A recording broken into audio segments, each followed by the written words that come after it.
Good day and welcome to the Sportwrap show. I am your host, Jesse Jackson Kauraitha, unpacking the weekend event. In today's show, Sportwrap touch base on some of the important activities of the weekend. And now for your latest on the hit list.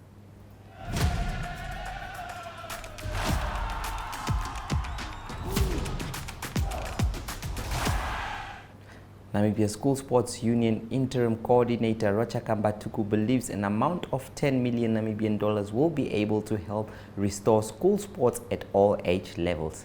If you look at Dep Marine breaching the gap of under 15 level, which is sponsored around 4 million by the company, if we can replicate that at the other age levels, we are talking about 10 million, which will need to implement a proper sports system, Kambatuku said. Kambatuku also explains he has sights set on strengthening the school sports union and helping bring back the glory days of school sports. The coordinator, moreover, hopes to mend the broken relationship between the stakeholder groups and the union.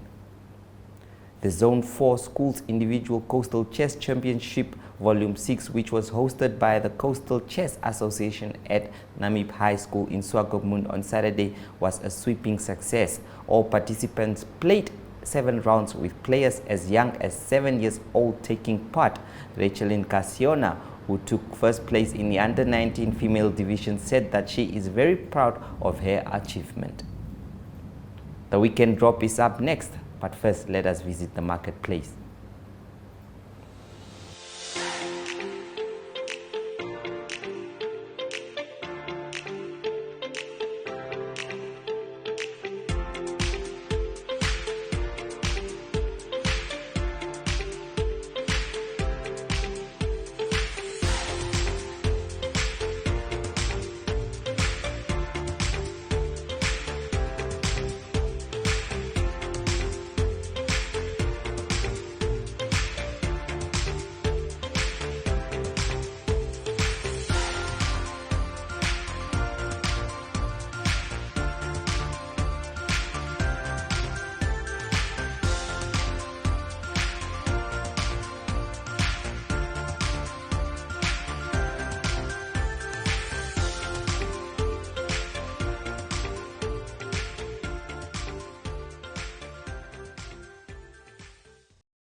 Coaches in the FNB Women's Super League expect the standard of football to improve as players get more game time.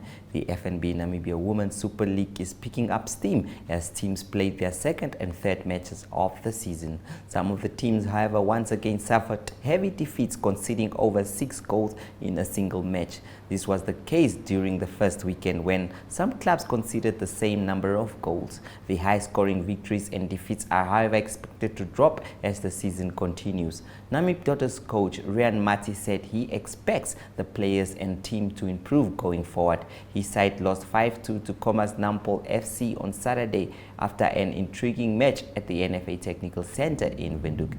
It is no secret that the teams really need game time in order to raise the standards, because we know of these players have not seen action for a number of years now. He said, we can now look at some of the highlights.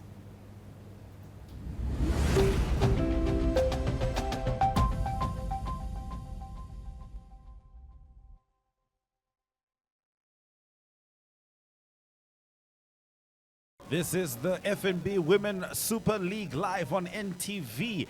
Coming out of the tunnel, it is the Commerce Nampol FC and Namib Daughters FC as they figure out which of these two teams can start putting up more points on the log. This is a new season, a new league, new ambitions, but everything to play. Namib Daughters scoring a fantastic goal. They're pulling one back after Commerce Nampol had taken the lead. It was another fantastic, intriguing match as Commerce Nampol pushed on for another attack.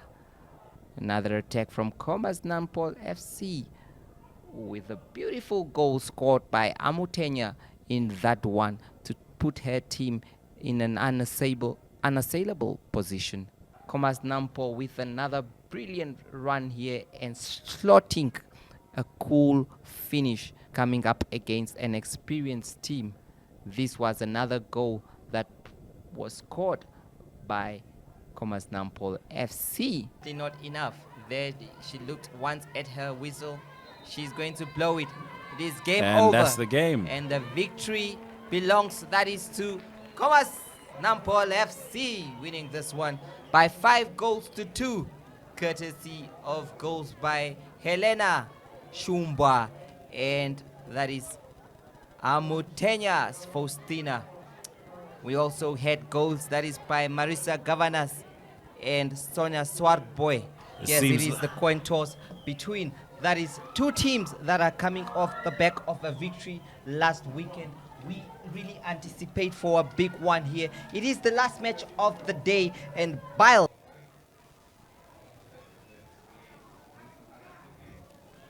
This is how the first goal transpired, a deflection, a second deflection. Van Veek making sure that she gets her foot on the ball. You think she's going for the goal. She passes it to the right. And Kasaona, solid goal in the back of the net. And this was one of the stronger challenges, which led to the next attack. Beautiful pass there from Girls and Goals, threading the needle. Stunning work from Jaira, and beautiful, beautiful goal to cap it off. And a stunning third goal, destabilizing the keeper there. Here comes yet another corner. Possibly the last play that Arrow Ladies FC will be able to have in this game. Can they give the spectators something? And that's the end of the game. The end of the game. 3-1. Girls and Goals getting the best of Arrow Ladies. They scored all their goals in the first half. Second half, they defended. Arrow Ladies FC managing to put one into the goal, but one was not enough to get the win.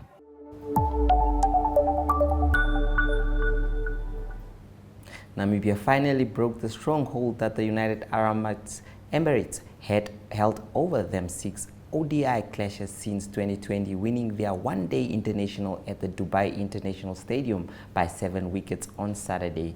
The hugely important win for Namibia in the ICC World Cup League 2 puts them back as narrow favorites to hang on to 3rd place to secure direct entry to the World Cup qualifier in Zimbabwe later this year. The Richelieu Eagles, coming off 5 straight losses on tour against Nepal, Scotland and the Emirates, restricted the home side to 166.9 in their 50 overs before replying with a 167 with 130 balls remaining. Earlier, Emirates captain Chudubankul Rizwan held their innings together with a 60 not out of 140 balls with only 2 fours. The 26 extras from the Namibian bowlers, including 21 wides, were the second highest score. Imperial Wanderers 2 backed Cricket Namibia's 40-over First Division trophy by 122 runs versus the Shaheen Titans at Wanderers in Pionierspark on Saturday afternoon. The Titans won the toss and rightfully sent the hosts to bat first. Wanderers reached 215 runs for the loss of 7 wickets in their allowed over 40 wickets. The Titans could unfortunately only manage to answer with 93 runs all out in 33. However, Wanderers were under pressure in 19 overs with 6 wickets down for 76 runs. But the Gerard Lotter stepped in to take control of the duel at number 7. He chased 9 fours and 4 sixes to the boundary for his 102 not out from 74 deliveries with ease, while the rest of the batters only achieved 8 boundaries among them. Our reporter Tilman van Lille had these videos compiled for us. So I'm ready. Very important.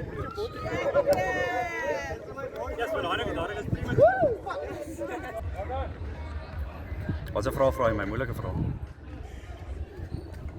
Tian Lau, the victorious captain from Imperial Wanderers that won the reserve league, is it the first division versus the Shaheen Titans. Tian, luckily it's a bit cooler now than earlier today. How was it while you guys batted this afternoon from 1 o'clock? Yeah, we were planning on bowling first actually. Didn't go that way, but initially I thought we were in trouble early. In the first 20 overs, we were about 70 for 4, which was quite tough. But then we had a good 2 partnerships. I think we had a 120 partnership between Gerard Lotter and Stephen Delport. And we also had another partnership between Gerard and PD Blighnout as well. So Gerard obviously made 100, which was a great innings under very, very high pressure, which set us up with a 216 total to defend. And yeah, like you said, it got a bit cooler as well, but we took some wickets early. We were under pressure in the first, I'd say, in the power play, but then we did well to pull it back from there.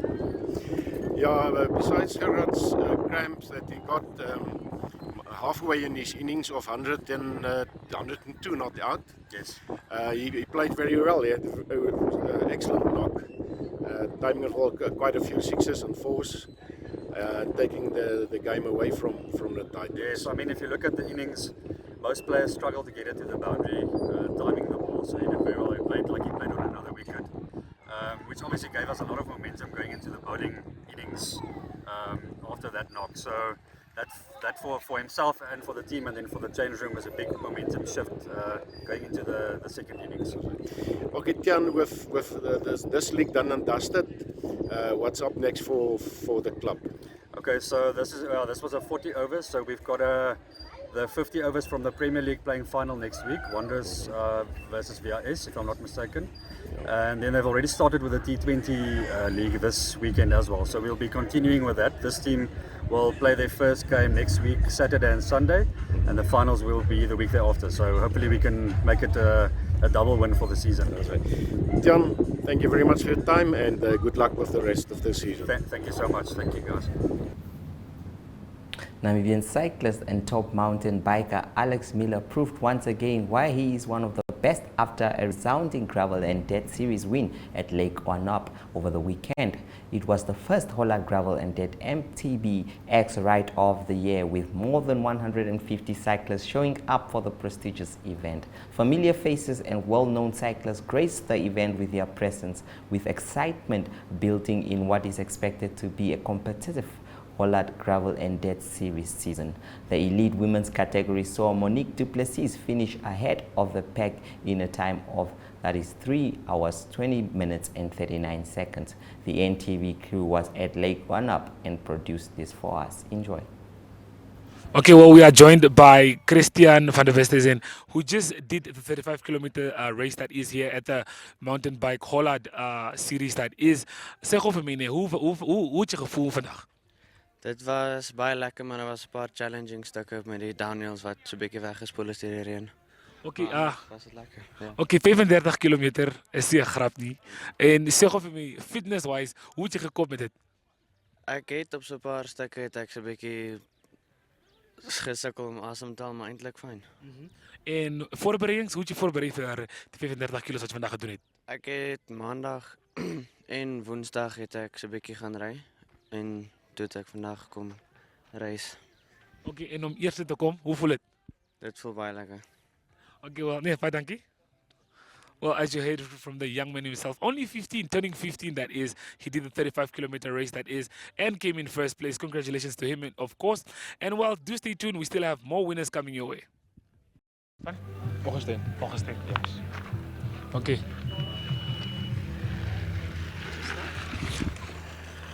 Okay, well, we are joined by Marco Augustine, who just did the Open Men 17 to age 34, and he won that, and he came in first place. Marco, zeg vir my, eerste series vir die jaar, eerste kompetisie vir die jaar, hoe voel dit? Dis nie die eerste reis vir die jaar, ek het laas naweek toe die windhoek gereis. Ek kan nog voel in my bene dat daai reis nog in my bene is nog seer, maar die pad andersom was moeiliker as laas jaar se reis by Onap. Maar dit was lekker, daar was baie klim wat my gehelp het eintlik. Maar ja. Okay, first grade wise, voorbereidings, aangezien jy klaar laas week hier toe die windhoek gedoen het, hoe voel jy bene? My bene is alright. Ek kry training, professionele training en so is goed voorberei vandag. Okay, navigation wise, hoe was die pad? Was die pad fyn? Klomp klippe, want ek sien daar was paar bietjie paptires wat die was. Hoe was jou reis? Vir my persoonlik was dit goed gedoen, goed gemerk en alles maar hier was hier en daar wat jy moes mooi kyk vir die draai en so maar was baie losklippe en so en goeders geweest, maar verder was dit alright. Okay, all in all, hoe voel jy oor die wen? Ek is baie happy. My goal was geweest om die overall te vat vandag, nie net eerste in my kategorie nie. So om ek dit bereik het, is ek baie bly en happy daaroor. Okay, nice reg. Dankie Marco. Plesier. Lekker dag verder. Okay, well, you heard it from the man himself, Marco, there winning the Open Men, age 17 to 34. A beautiful event that it is here at Hollard. We are at Lake Onap and we are having a good time. We still have a few winners that are lined up for interviews and we'll get to them shortly. We will now go for a short break, and after that it will be Spotify.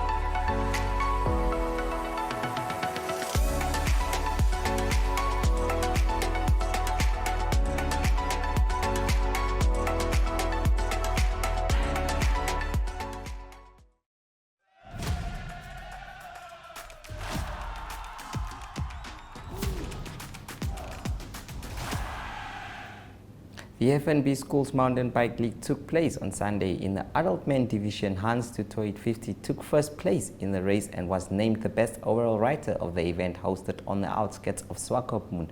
Jürgen Sander followed in the second position and Stefan Bockler, who clinched third place. Carmen Johannes took first place in the female division. She was followed by Zara Knight and Nina Holtrop. In the under 18 boys division, Luke Smith took first place while Eden Spangenberg clinched first place in the girls division. Nikano Nangolo and the Erongo team has prepared these highlights for us.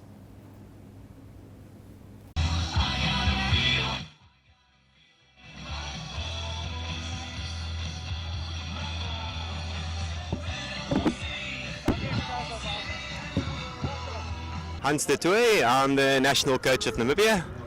And you won today. How are you feeling about that? Oh, it was very lucky. Unexpected to come down for a nice weekend in Swakop, and luckily the race was on and really enjoyed a lovely track that cycles for you and Alphonse built here. It's really something else. Okay, and how was the race? Oh, the race was tough. It's very fast, like nice new technical stuff. This is also the track that they're going to use in the national mountain bike championships in a few weeks' time.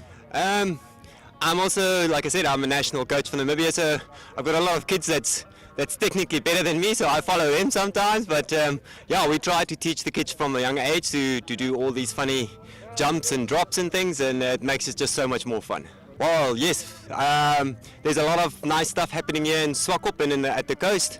The youngsters can come learn, come see Alphonse at his cycle shop and get involved. It is such a great sport to be part of. Alphonse Kizoreta. How are you doing, sir? I'm doing well, and you? I'm good. Okay. We had FNB Schools League. That's where the kids take part. They're early in the morning, and then we've got adults also. We give them a chance to also try their bit at cross-country racing. So they did the last one category are the adults. Kids, we had something like 33, and adults we had 15. Well, my aim is to promote cycling here at the coast, get more and more people involved, especially the kids. They are the future of cycling, so we want them to be more and more involved. And hopefully one of the days we can get it right that the schools send their kids in team-wise to participate here. We'd like to grow this as big as possible. The next race that we've got is on Independence Weekend, that Sunday.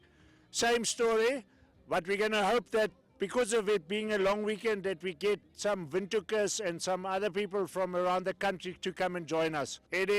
I host the event. I organized, I built the track and everything. And as I say, the Schools League is sponsored by FMB. But yeah, I am the host. Yeah.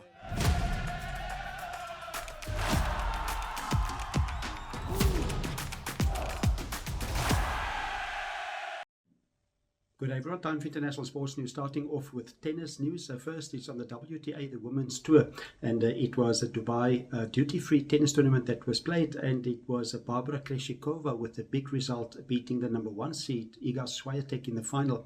And it was also Barbara Krejcikova that now moves up 14 places on the world rankings, and she was number 30 before the tournament started. Now she's number 14 in the world. Great week for Krejcikova. She also beat the number 3 seed, and that is Jessica Pegula, on her way to play in the final against Iga Swiatek. On to the men's tour, it was also Daniel Medvedev that had a win. He won the Qatar Open, beating Andy Murray in the final. Also for him, 1 place he moves up on the world rankings. He's now the world number 7 in the world. It is still Novak Djokovic, the world number 1 from Serbia. Number 2 is still Carlos Alcaraz. That was despite losing in the Rio Open final. He lost there to Cameron Norrie of Great Britain in 3 sets. It's Cameron Norrie that moves up 1 position to number 12 in the world. Number 3 in the world is Stefanos Tsitsipas of Greece. On to soccer news, and it is after the success in the Carabao Cup, Manchester United coach, it is Erik ten Hag, said that Manchester United still in process to restoring the club. It was the first win for Manchester United of any title since the 2016-2017 season, when under Jose Mourinho they won the Carabao Cup also, and also the Europa League in that year. Now they focus on the Premier League of English Premier League. They're still 9 points. They're still 8 points behind Arsenal at the moment. 14 games still to go in the Premier League, so it's not out of the question for them to still win it. The last Premiership win for Manchester United was in the season of 2012-2013. This coming weekend, a difficult game for Manchester United. They travel to Liverpool and they play at Anfield. That game is on Sunday. Continuing international sports news with golf news, so that's from the ladies PGA. It was the Thailand Open that was played, part of the PGA. Great result for Lilia Vu. She's from the United States of America, her first ever win on the PGA, or the first win as a professional. She won the tournament with a total of 21 under par. She closed with a round of 64. Great result because the world number 1, Lydia Ko, also played in the tournament. She's from New Zealand. Lydia Ko closing with a round of 69 for a total of -16. She was tied for 6th. The world number 2 also played in the tournament. That was Nelly Korda of the United States. So that made the win of Lilia Vu more significant. It was Nelly Korda also tied for 6th on 16 under par together with Lydia Ko. Tied for 10th was South African Ashley Buhai. She came in with a round of 70 in her 4th round. That was for a total of -15. On the men's PGA Tour, it was a win for Chris Kirk. That was in the Honda Classic. He came in with the last round, or total for the 4 rounds of -14. MJ Duffo of South Africa, he was tied 21st on -5. And on the DP World Tour, that is the old European Tour, that was a win for Marcel Sim of Germany. He won the Indian Open, and that was the 42-year-old's first win since 2014. Closing off today's international sports news with Formula 1 racing news. It's all systems go for this weekend Bahrain Grand Prix starting. There were practice times. There were final testing at Bahrain. Good results there for Sergio Perez, the fastest time. Also Lewis Hamilton, Max Verstappen, and also the Ferraris of Charles Leclerc. They also did well in the testing. All systems go. Besides for Aston Martin, they're still uncertain if Lance Stroll, one of their drivers, will be able to be in the seat. He injured his wrist with a bicycle accident.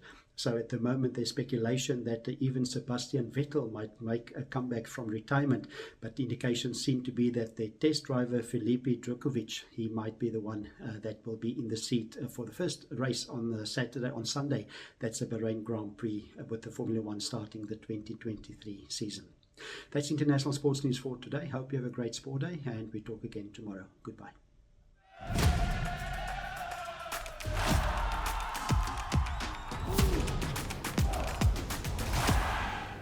Now this brings us to the end of today's show. Catch the Sport Wrap again tomorrow at the same time and place. Goodbye.